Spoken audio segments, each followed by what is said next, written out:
Hello friends, welcome to our cooking show with our chef Micah Avelino, aka Maiko Saldana Jr. So we got our herbs and spices from this garden thanks to Doña Thelma Carpizo.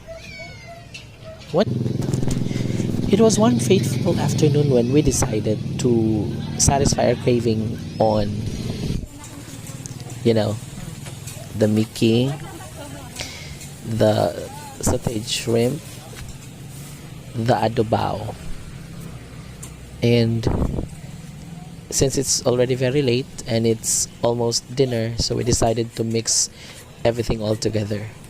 And that's why we have prepared mugna Miki with those ingredients.